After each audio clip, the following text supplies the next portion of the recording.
Seconde partie de votre émission. C'est parti!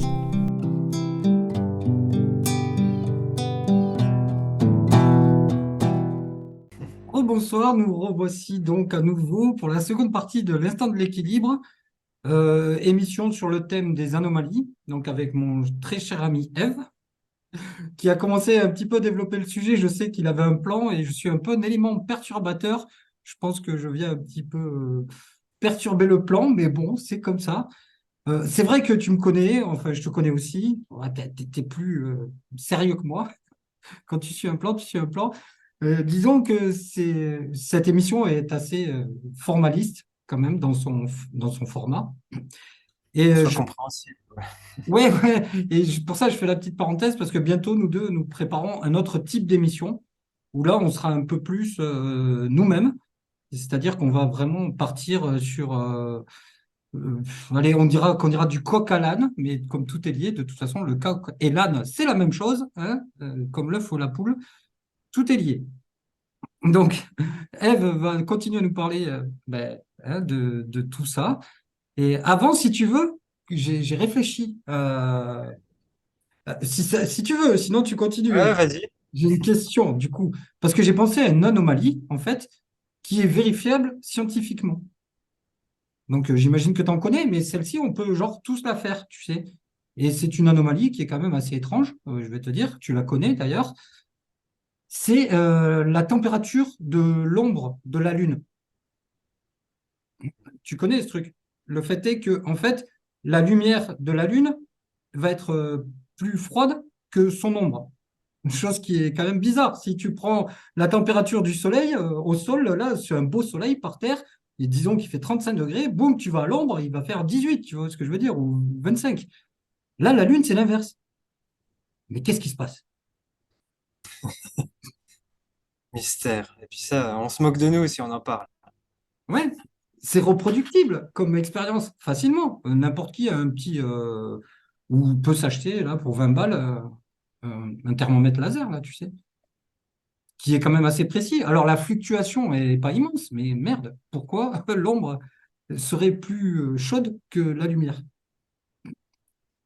Voilà, donc c'est pour ça que je voulais, tu vois, une anomalie qui est visible, que si les gens veulent s'en donner la peine, ben maintenant ils le savent, on vient de le dire. Après, c'est bon, c'est pas moi qui l'ai inventé, c'est trouvable sur Internet, hein, tu vois. Si tu te bouges un petit peu le cul à chercher des trucs, tu trouves des trucs.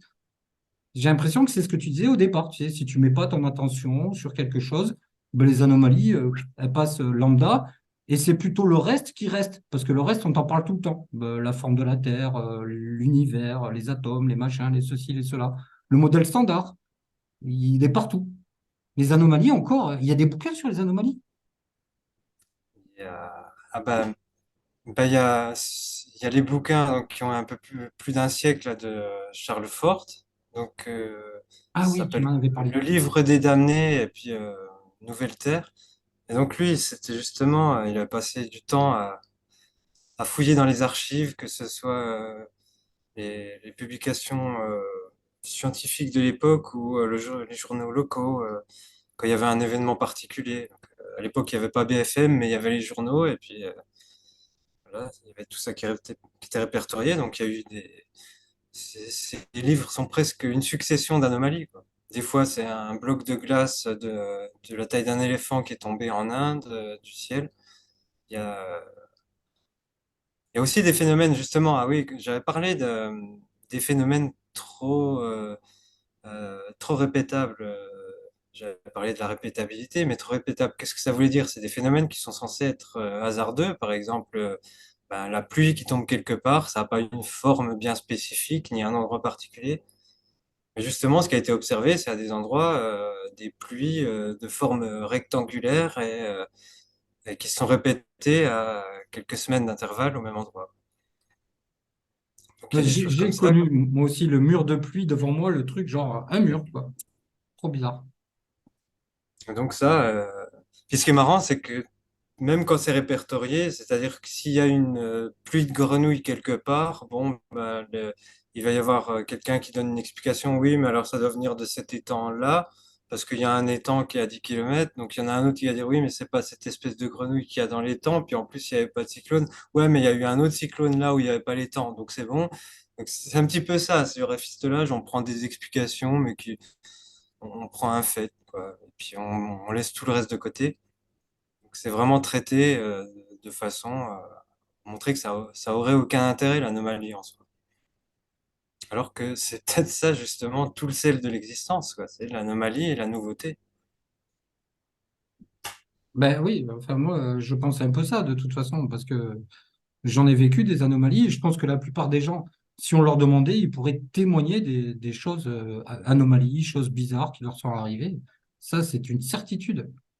D'ailleurs, ben, il y en a qui l'ont fait, parce que évidemment, hein, comment dire, des petites vidéos que tu trouves sur Internet et tout ça, qui traitent le paranormal, qui traitent plein de choses. D'ailleurs, ces trucs, ces blocs de glace, moi aussi, ça m'avait intéressé à un moment donné. J'avais vu tous ces blocs de glace qui font des tonnes et qui tombent du ciel, tu sais. Bah ouais. Alors qu'on sait très bien qu'avec leur théorie, ben, c'est pas possible. Si un météorite de glace, s'il devait traverser l'atmosphère, eh ben, s'il arriverait ici, il n'y aurait plus rien. Donc, ils viennent d'où? Effectivement. Et puis ils trouvent aussi un petit peu des régularités là où ils veulent. Quand on voit que l'astronomie moderne, on peut dire que le grand succès ou ce qui confortait dans cette idée que tout est parfaitement réglé, c'était la découverte des soi-disant comètes. Et là, on peut voir aussi que si on regarde mieux comme ça s'est passé historiquement, quelqu'un voyait une petite, un petit truc, une petite ombre au mauvais endroit, mais à quelques jours près, bon ben, on admettait que c'était ça. Sachant qu'aujourd'hui, il y a plus de 4000 ou 5000 comètes qui passent, qui sont répertoriées, donc avec une majorité qui a une période de moins de 10 ans. Donc ça veut dire qu'il y a plusieurs de ces objets qui, en théorie, déjà passent par jour au-dessus de la Terre. Ouais. Puis voilà, tout un petit peu comme ça, c'est-à-dire on voit de la régularité là où on devrait peut-être voir des anomalies, et les anomalies, on les écarte par contre. C'est D'accord. ça, hein, l'anomalie finalement, elle est vue tout simplement par rapport à la norme qui a été définie. C'est la théorie en vigueur. S'il y a que telle chose doit être comme ça, tout ce qui lui correspond bah, n'est pas une anomalie, et tout ce qui lui correspond pas est une anomalie. Oui. Et après, ben, je sais pas, comme là, je viens de te parler du truc de la Lune. Enfin, je sais pas, il n'y a pas de. c'est- N'importe qui peut le faire. Il y a pas d'ouvrage dessus, je veux dire. Il n'y a pas une équipe scientifique qui s'est pointée là-dessus pour nous expliquer ça, tu sais, nous trouver encore une explication farfelue, là, tu sais, bien compliquée. Je sais même pas s'il y a une explication. Non, ils préfèrent laisser Ah de ben, côté. on peut, moi, je pourrais te donner un début d'explication, effectivement, que toi, je pense que tu comprendrais, mais ça n'a rien de scientifique. C'est clair. C'est mon interprétation. Enfin, ça pourrait relier le scientifique de toute façon, parce que c'est lié au magnétisme. Donc le magnétisme, lui, il est bien, comment dire, défini. Quoique encore, je dirais qu'il y a des erreurs. De toute façon, moi, je fais de la science idéaliste, donc tout est idée. Donc ça veut dire que l'explication est une idée. Si la lumière de la Lune doit être froide, c'est pas interdit par la science idéaliste. Alors que la science matérialiste, ben, elle va devoir trouver par quelle particule ou quel genre de champ électromagnétique pourrait être plus froid que son absence. Qui c'est Bon courage. c'est compliqué. Ouais, bah, du coup, ils vont le chercher. Ça pourrait les De long. occuper. Bah, ils peuvent inventer tout un univers parallèle avec un peu comme la théorie des supercordes avec la supersymétrie. Donc on met tout en double et puis on dit qu'il y a des trucs froids. Puis voilà. Après, c'est ça, hein, on peut chercher à l'infini. Et quand on imagine qu'il y a une théorie du tout, ça veut dire que est-ce qu'une fois qu'on a cette théorie puis qu'on a pensé à tous les objets possibles matériels, est-ce que à ce moment-là, il y a pas une idée qui émerge et qui oblige à compléter ça, et à le voir comme un ensemble qui est toujours incomplet, quoi. C'est comme répertorier tous les insectes. On va toujours nous dire, oui, bon, mais il y a toujours des nouvelles sortes d'insectes qui sont découvertes. Par contre, on n'a jamais vu d'insectes qui se transforment en une autre espèce d'insecte. Donc, d'un côté, on a une théorie de la soi-disant évolution ou de la nouveauté par l'aléatoire qui est jamais vérifiée. Par contre, la théorie de, effectivement, les choses bah, sont créées à volonté par la pensée, celle-là est beaucoup plus, justement, beaucoup plus vérifiée par les faits, quoi. Oui, oui, parce que sinon, c'était la question que je m'étais posée il y a bien longtemps, c'est effectivement s'il y a une évolution du singe, machin, tout ça, pourquoi il y a encore des singes? Tu te poses des questions simples et basiques et tout ça. Et ça te permet d'accéder à un autre niveau de compréhension, tu sais, de ne pas rester figé sur ce que tu entends et ce qu'on te dit, ce qu'on veut te faire penser et croire. De toute Donc, façon, mathématiquement, ça marche pas, cette théorie, tout simplement, quoi. Donc, si on veut être factuel et dire bah, c'est comme ça, on fait une étude statistique des mutations et de tout ce qu'on a observé, eh ben, c'est pas possible. Parce il faut des mutations coordonnées de milliers de milliers de gènes, enfin de sites. Et puis tout ça, ça fait que même, tu vois, si on l'observait sur des milliards d'années, ce serait pas possible. Donc à chaque fois, il faut trouver une alternative. Mais ouais. essayer d'avancer. Le problème, c'est d'essayer de falsifier une théorie infalsifiable où on peut inventer n'importe quelle fable. Ça va juste. Disons que ça sert à rien de parler de choses comme ça qui sont de toute façon pas vérifiables directement. Ouais, alors, ben, c'est marrant parce que j'avais jeté un coup d'œil quand même sur Gogol pour voir les synonymes ça y est, je me suis perdu. De l'anomalie? D'anomalie, ouais, voilà, c'est clair. Alors, les synonymes qui sortent, les trois premiers, c'est irrégularité, difformité et malformation. Tu vois, c'est réduit quand même, je veux dire, même le champ. Et puis en plus, là, c'est très négatif ce qu'il dit. Ouais, voilà, c'est ça. C'est réducteur. Une anomalie, c'est une malformation, tu vois, en gros, une difformité. Ben, c'est ça, normalement, s'écarter de la norme, ça veut pas dire être mal formé. Déjà, être mal formé, il y a bien cette connotation qui est négative et que c'est pas être bien formé. Et le pouvoir des mots, on voit bien hein, que c'est utilisé. L'anomalie, déjà, est marrante, face à un nom aussi, où il y a non dedans. Donc, ça veut dire quelque chose qu'on peut pas nommer aussi. C'est ça aussi qui est important dans la vision matérialiste, dualiste, c'est qu'il faut pouvoir nommer et séparer les choses et identifier. Hmm. On a toute cette vision rigide de l'univers où toute chose est dans une case, tout processus est défini, donc tout est bien ordonné. C'est ce que tu disais au début, cette pensée aussi, enfin, je crois que tu l'as dit, binaire. Et tu parlais du tiers, je sais plus quoi. Le tiers exclu, ouais. Ouais, voilà. Donc, ça me paraît intéressant de développer là-dessus. Ouais, parce que c'est justement ce que bah, je vais peut-être plutôt enchaîner quand même avec ce que j'avais, comme ça je finis sur la présentation idéaliste et puis Ok, on va voir justement l'alternative au tiers exclu.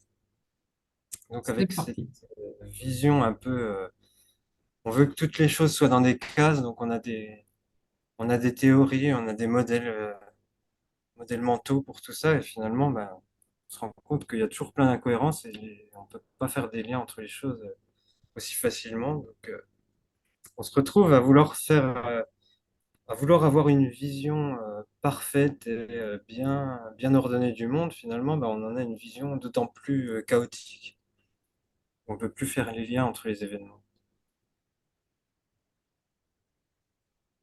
Donc, donc on a ça, hein, il faut se poser, j'invite tout le monde à vraiment se poser la question, pourquoi ça devrait être comme ça? Pourquoi le monde devrait être rigide et fonctionner comme un algorithme, comme une machine? Est-ce que l'être là-dedans, est-ce qu'il existe? Est-ce que sa volonté elle-même est une machine? Donc, si chacun se posait vraiment ces questions sur lui, sur ce qu'il ressent, est-ce que c'est vraiment intuitif de voir le monde comme ça? Oui, ça donne pas la place à l'humain, c'est clair. Voilà, c'est ça, parce que ce qu'on observe du monde quand même, c'est plutôt ça, c'est quelque chose qu'on imagine de coloré avec de la vie, c'est pas des mathématiques qu'on voit, c'est pas des triangles, c'est pas un cercle parfait, des choses qui changent, qui sont pas forcément des images figées, qui seraient nettes et parfaitement définies. Et donc, l'anomalie serait plutôt la règle dans notre réalité, quoi. Donc là, j'avais fait quelques trucs pour montrer que tout ce qu'on appelle constante, la vitesse de la lumière, la constante de gravitation, la constante de structure fine aussi était variée dans le temps. Mhm. Donc là, si on fait la comparaison avec l'univers des idées par opposition à l'univers matérialiste, la base, c'est que c'est un phénomène qui est produit par la conscience et dans la conscience. Donc il faut voir notre réalité plutôt comme un mélange entre un rêve, un songe collectif et individuel, avec justement cette séparation un peu floue entre ce qui est individuel et ce qui est collectif. D'ailleurs, ce qu'on appelle éveil spirituel, ce serait en grande partie de se libérer de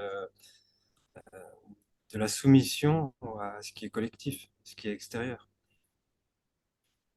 Donc la réalité, les lois physiques, ce serait plutôt des habitudes de pensée et puis qui correspondent au fonctionnement de l'inconscient. Donc on observerait logiquement une dérive des lois et des constantes physiques, avec même apparition de nouvelles lois ou de nouvelles constantes suivant de nouveaux phénomènes. Dans l'univers des idées, on se doute aussi qu'on accorde une grande place aux perceptions subjectives. On va dire, ça a autant de réalité si quelqu'un nous dit j'ai mal que ce qu'on va observer ou ne pas observer avec un scanner sur son éventuelle douleur ou phénomène physique qui impliquerait de la douleur, quoi. Si elle est ressentie, ce qui est ressenti est réel. Ouais. Ça veut dire aussi qu'on ne peut pas faire une science comme ça. Euh, on va pas non plus avoir une croyance aveugle dans tous les témoignages.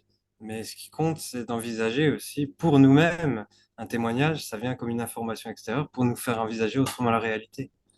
Ça ne veut pas dire que le premier mec qui vient me raconter son histoire d'OVNI, je dois le croire et puis me dire, ça y est, il y a des OVNI. Ça, ce serait de nouveau replonger dans le mensonge de la vision extérieure où l'information nous décrète ce qui est sa réalité, quoi. Ouais, ouais. Ben, une forme de croyance, toujours pareil. Voilà. Donc justement, là, on arrive à l'observateur qui, lui, est actif. Il y a une volonté.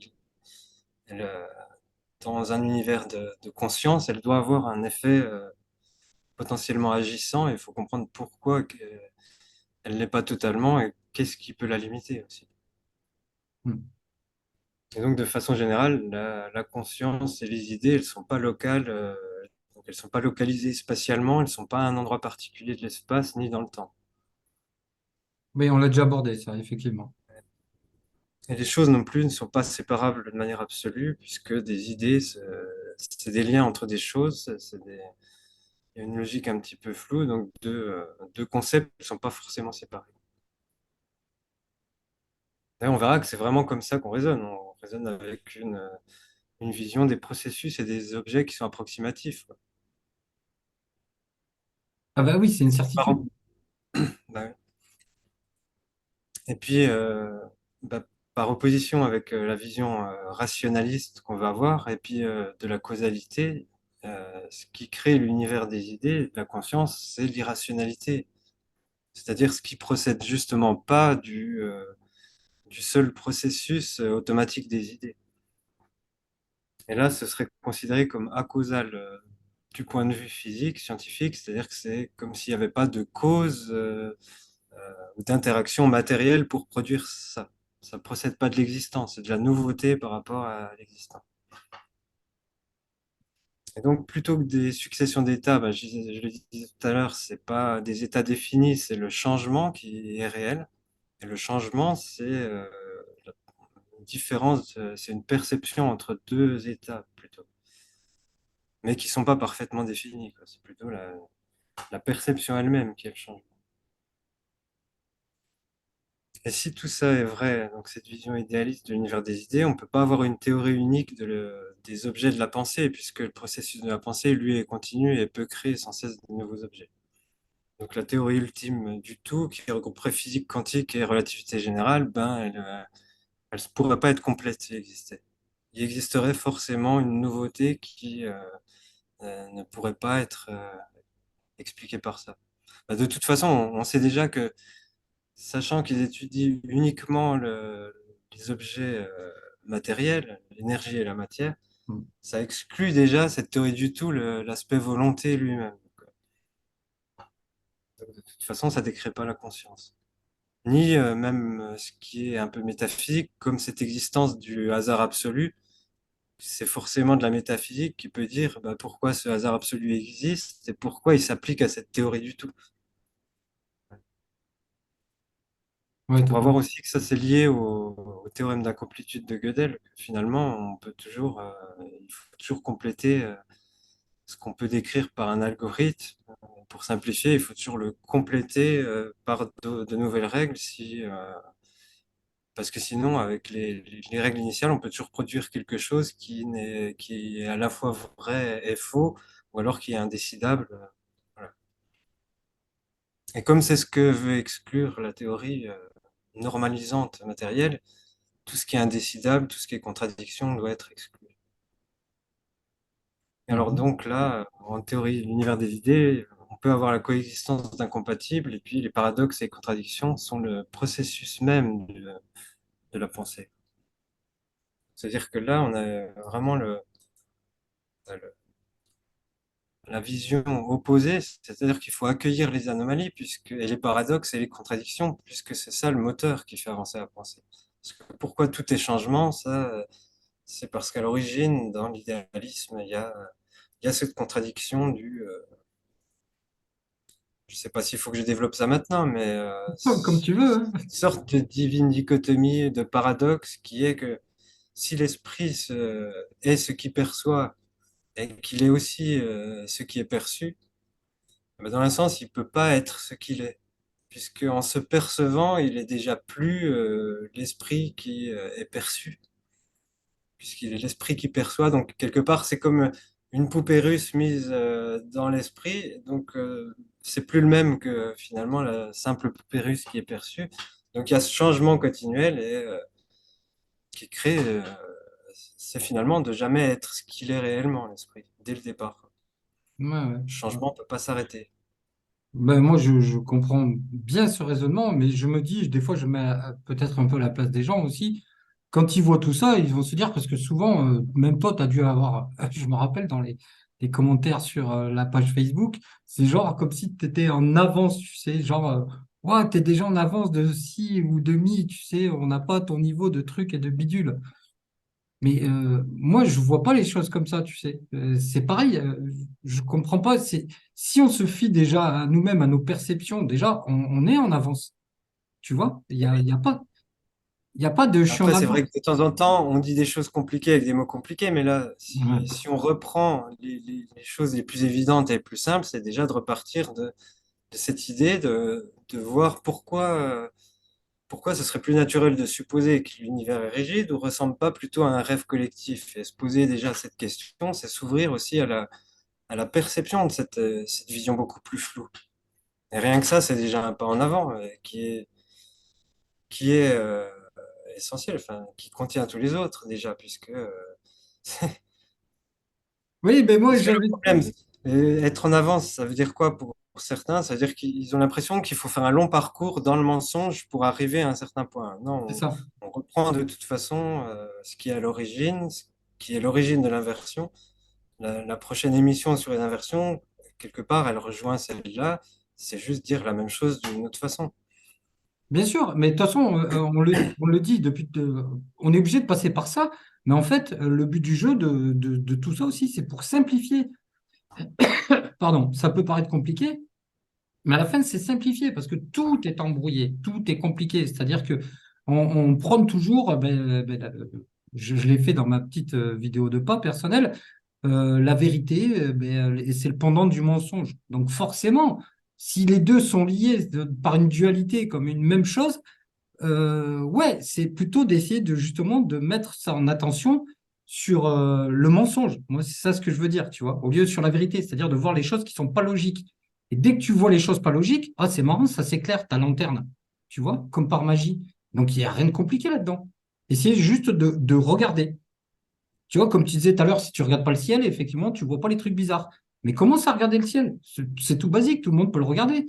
Et là, tu vas commencer à, boum, à, je sais pas, peut-être créer des connexions, tu sais, comme on le disait, tu peux créer des connexions au fur et à mesure, tu sais, c'est toujours possible. Même en vieillissant, il disait, tiens, les neurones disparaissent, mais non, on sait aujourd'hui très bien que le Et neurone puis, se reconstitue. ce qui est essentiel de comprendre, c'est que qu'est-ce qu'on est, qu'est-ce qui nous résume, qu'est-ce que fondamental en nous, c'est vraiment notre volonté. On est ça et c'est aussi notre outil. La première chose, de toute façon, sera toujours de vouloir. Mm. Ça, le reste, on ne sait pas comment ça se fait. Quand on veut bouger un bras, ça se fait. On n'a jamais pu nous expliquer comment on faisait ça, et là, ce serait pareil. C'est-à-dire s'ouvrir à une perception, bah, comment on fait à part le vouloir? Bah, on peut faire que ça. Ouais, c'est ça. Euh, c'est Et Donc, qu'est-ce qu'on fait? c'est Ouais, pas compliqué. on peut juste nous essayer de provoquer cette volonté, c'est-à-dire s'ouvrir. Et s'ouvrir, c'est pas juste non plus accepter passivement que les choses nous viennent de l'extérieur. Quand on dit vouloir, c'est aussi être, être capable de, je sais pas, d'avoir cette réelle intention plutôt que juste attendre que ça nous vienne. Qui, Ouais, c'est c'est ça. pas l'extérieur qui doit tout nous dicter sa vérité. Et puis, quand on parle de vérité aussi, on oppose à la réalité, et puis la vérité qui est le pendant du mensonge. Et aussi cette idée de rigidité immuable. C'est-à-dire, les choses devraient être toujours comme ça. Et là, il faut se poser cette question aussi, toujours. Pourquoi une chose qui était vraie à un moment serait toujours vraie? Oui, Et c'est ça ne veut ça. pas dire qu'il faut pousser à un relativisme extrême, c'est-à-dire qu'on est bien d'accord que, on a une notion, nous, de ce qui est notre réalité. On n'est pas toujours en train de se dire, ouais, bah, tout est faux et tout est vrai en même temps. Ça veut rien dire du tout, ça. C'est c'est juste qu'on se pose, que les mots ont pas tellement de pertinence, finalement, de Ouais. dire, de les utiliser.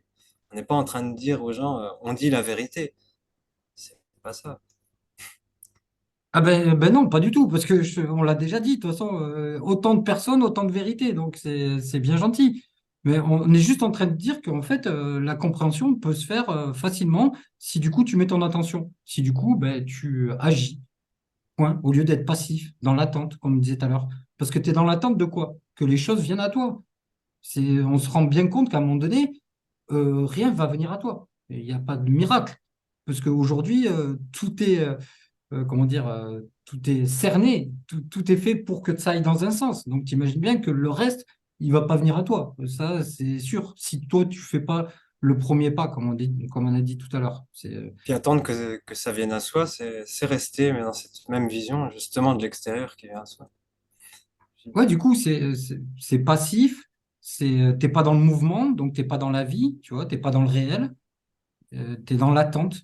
T'es comme une eau croupie, tu vois, qui D'ailleurs, bouge c'est pas. ça, si j'avais fait ça de comparaison entre cette vision du monde matériel et puis du monde des idées, mais on a vraiment c'est le monde matériel qui impose sa loi qui est rigide pour le monde Ouais. matériel, alors que c'est censé être quand même l'être existant, l'individu qui doit avoir un petit peu de contrôle. Donc l'être, il est finalement prisonnier dans une machine, dans une grande horlogerie, une machine qui avance vers son but, quoi, qui est définie par sa direction initiale. Donc l'observateur, il est passif, il est impuissant là-dedans. Donc oui, tout ce qui s'écarte de la norme, c'est-à-dire qui ne va pas dans le sens de la loi rigide, doit être éliminé. Et c'est toujours l'extérieur qui doit donner le sens de l'existence à l'être. Et puis là-dedans, bah, c'est ça, c'est cette vision, je ne crois que ce que je vois. C'est-à-dire le fait de voir, Ouais. que la chose vienne de l'extérieur, c'est ça qui va faire que ça en devient la réalité et qui impose son sens. Alors que si on voyait un petit peu le monde plus comme la réalité de la conscience, avec l'individu qui est dans un environnement où c'est des habitudes de pensée, et puis il est identifié à un objet alors qu'il n'est pas cet objet. Donc il est identifié, ça veut dire qu'il est la cause aussi de cet objet, et c'est lui qui agit sur cet objet. Donc la volonté doit être capable d'agir sur les idées, et la pensée peut créer de la nouveauté sans causalité. Et là, c'est pas l'extérieur qui donne le sens, c'est l'être qui donne du sens à l'existence. Ça, je ferai une émission aussi spéciale sur le sens de l'existence pour bien comprendre qu'il n'y a pas il y a pas de grandes questions et les réponses sont évidentes aussi. Et sachant que le cerveau, toute la perception passe par des filtres, qui soient mentaux et tous les filtres des objets et de l'identification, il faut bien se dire qu'on peut voir que ce qu'on croit un petit peu. Donc c'est plutôt essayer de s'ouvrir quelque part, même à des croyances ou à des... on parle de croyances, mais ce serait plutôt s'ouvrir à une perception sans préjugés et sans avoir d'idées préconçues et de filtres mentaux dessus. Oui, Et comme un enfant. là, voilà, comme un enfant. Ouais, On- totalement. Bah, des anomalies, hein, on peut en sortir des bizarres. Nous, avec ma femme, on se promenait, donc on se promène tous les soirs avec le chat. Et une fois, il y avait un petit engin de chantier, là, un tout petit truc, une place là pour porter des palettes. Et puis, on était d'un côté, et il y a une femme qui passait dans la rue et qui est passée derrière ce truc. Et après, on a fait quelques mètres et on l'a plus jamais revue. Donc on s'est dit, elle a disparu. Parce qu'il n'y avait pas vraiment, voilà, on a quand même un champ large, donc c'était pas possible avec la durée. C'était, Oui, et puis t'imagines pas la meuf qui tout d'un coup elle s'est mise à courir, tu sais, pour aller se planquer ailleurs. ah oui, voilà, ça c'était étrange. Puis même Plumeau avait l'air étonné, se demander mais où elle est. Ouais, ouais, je suis Et, d'accord, ce genre d'anomalie, ben, on aura l'occasion d'en parler une autre fois, mais dans la prochaine émission. Mais effectivement, moi j'en ai vécu une, tu le sais, très grosse. Donc, ce qui fait peut-être que du coup, quand tu commences à vivre une anomalie assez, comment dire, extraordinaire dès ta tendre enfance, ben, tu as tendance à les voir plus facilement, peut-être aussi, tu sais. Ce que je veux dire pour ouais, mon cas. ouais, voilà, après chacun sa vie. Après, il y en a qui sont dans des familles qui sont ouverts qui ont des médiums ou des choses comme ça, et puis quelque part, tout est anomalie, donc le paranormal, celui qui fait du vaudou, ou n'importe quoi, même du magnétisme. Voilà, c'est des pratiques particulières, puis même la superstition Ouais. Donc, les met c'est un peu fou, dessus. c'est ce que tu disais tout à l'heure, même le mot en lui-même, il n'est pas correct, il faudrait le réinterpréter, quoi. Parce qu'il a une connotation vraiment genre quelque chose, comme je te l'ai dit tout à l'heure, difformité, malformation, une connotation négative, alors que pas du tout, au contraire, ça serait plutôt l'anomalie et la norme de l'être humain, comme ce que tu as essayé de développer ce soir. Ouais, comme on dit, tout est changement, donc, mais nous sommes tous des anomalies, mais alors dans ce cas-là, nous sommes tous uniques, on pourrait dire aussi. Parce que c'est ça, l'anomalie, c'est quelque chose d'unique, qui est différent du reste, donc on devrait considérer que chaque chose est unique. C'est le contraire de considérer qu'il existe une norme et que les choses s'approchent plus ou moins d'une norme. Ah ben voilà, les normes. Tu sais qu'on vit dans un monde de normes en plus, c'est Ah clair. ben, mais la machine fonctionne là-dessus. Mais c'est normal. C'est normal d'ailleurs de même de dire c'est normal. Parce que dans cette machine, c'est normal la norme. Tout va vers la norme. Donc la science va vers la norme, la philosophie va vers la norme. Ah oui, Et oui, c'est et pour ça puis, qu'on ne peut pas partir d'une norme à la norme opposée, de vouloir là se dire oui, ben, ce qui compte, ça va être de faire le contraire en effet miroir. Mais non, c'est vraiment l'inversion de la pensée qu'on propose et vraiment fondamentale. c'est ça. Et en plus, la norme est embêtante tous les jours dans la vie de l'être humain, basique, dans la société, parce qu'on est une société de normes. Ben, nous, avec l'Europe, t'imagines bien. Donc là, pour moi, c'est des anomalies, parce que toutes ces normes vont contre l'être humain, tu sais. Donc en fait, eux créent des anomalies par leurs normes. Et là, je trouve que ça correspond plus au mot anomalie avec norme, en fait. Tu vois? Ah Pour ouais, moi, c'est ça. l'anomalie, c'est la norme, et pas l'inverse, dans ce truc inversé. On nous fait croire que c'est que anomalie, justement, c'est quelque chose qui est pas bien, bizarre, différent, tu sais, et tout. Alors que ben, justement, non, c'est ça qui est normal, puisque c'est l'être humain en lui-même déjà qui est une anomalie singulière. Ça- ça- Et puis c'est fou quand même. puis toute la vie en général, c'est ça qui est assez incroyable, c'est on est tellement inversé que tout ce qui est vivant, tout ce qui est création, maintenant est devenu comme anormal. Voilà. Voilà, c'est ce que je dis. On en est là.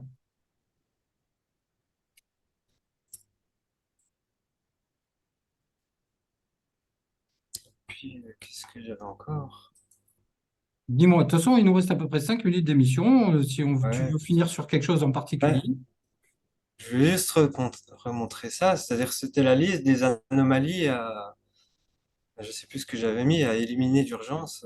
Si on regarde, présenter autrement les phénomènes hors de la norme, non répétables, trop répétables, des expériences subjectives, des phénomènes explicables par le matérialisme, l'influence de la volonté, etc.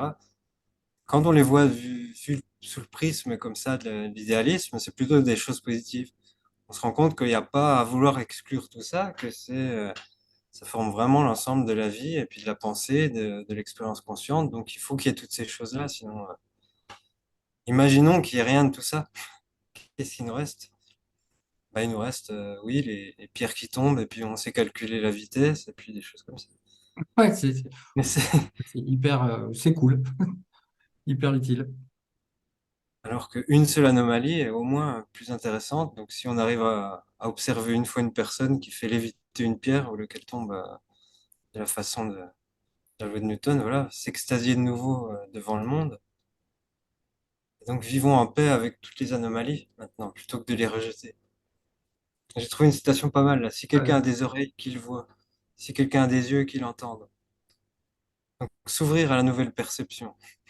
Pourquoi vous croyez que les yeux ne peuvent que voir?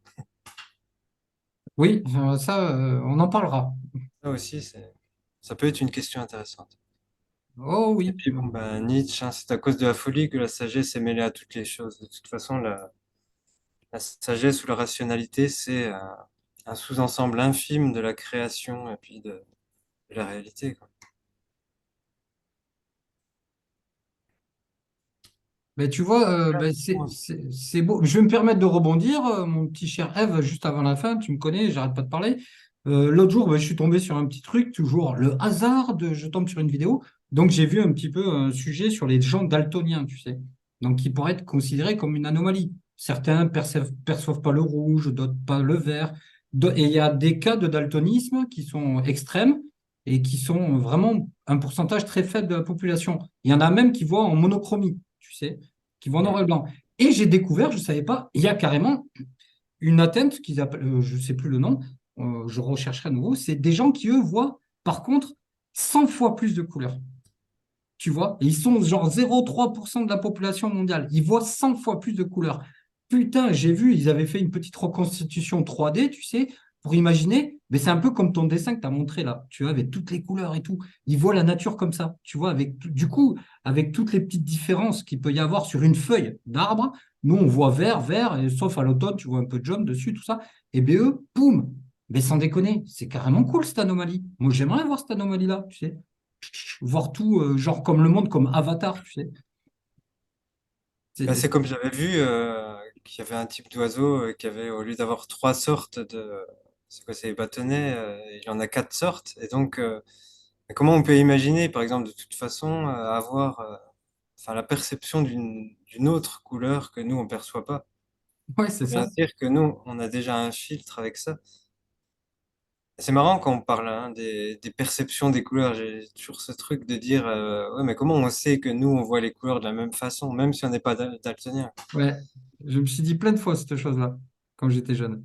Et ça, beaucoup de gens ne comprenaient pas hein, quand je posais cette question. Ils me disaient, ouais, ben, si t'es pas daltonien, tout ça. Non, mais je parle pas de ça, je parle de la normalité. Juste Ouais, ouais. deux personnes qui Mais rouge, perçoivent c'est le même rouge, nombre de merde. couleurs, qui sont, voilà, qui ont l'œil normal. Ah, Ouais. bientôt terminé. Donc voilà, On la arrive à... question de la perception, de la subjectivité, toujours à se poser. On ne sait pas ce que perçoivent les autres êtres. Ah ben, ça, c'est sûr, je suis pas à leur place, hein, ça, c'est clair. Et personne n'est à ma place non plus. Donc, effectivement, l'échange, quand même, comme ça nous aide aussi à savoir sur les autres. Donc, à un moment donné, moi, je le dis tout le temps, personnellement, il faut communiquer, il faut échanger. Aujourd'hui, on n'a que les mots. Et bon, ben là, on a la vidéo, on a Internet et tout ça. C'est ça aussi qu'on fait. On échange, on montre ce que nous, on est, tout simplement. Tu sais, c'est tout. On n'est pas là pour donner des leçons. On est là pour juste dire, bah, regardez, nous, on voit ça. Pourquoi vous ne pourriez pas le voir, par exemple? Puis voilà, Et on comme demande à ça, personne de nous croire, hein, on donne des clés et puis voilà. c'est ça exactement, quoi. Et ben, encore une fois, ben, déjà super. Moi, j'aurais envie que ça dure encore 2 heures. C'est la fin de l'émission. Je vais laisser la finalité, la dernière phrase, la dernière minute à mon cher ami Eve pour conclure sur le Ah sujet. bah, ce sera rapide. Alors, bah, merci à tous déjà d'avoir suivi cette émission et j'espère que vous irez jeter un œil sur les premières et puis sur les prochaines. Et puis soyez fiers d'être des anomalies. Ne soyez Ah, pas dans la norme. ah, Puis super. si quelqu'un a un meilleur nom que anomalie, soyez unique, soyez Ouais. singulier. Ouais, super. J'aime beaucoup ça. Je te remercie encore et je te souhaite une bonne soirée et à Et bientôt, à la semaine prochaine, ouais. voilà, pour une prochaine émission. Allez, Merci bye. beaucoup. Au revoir. C'est trop tard, il nous faut partir.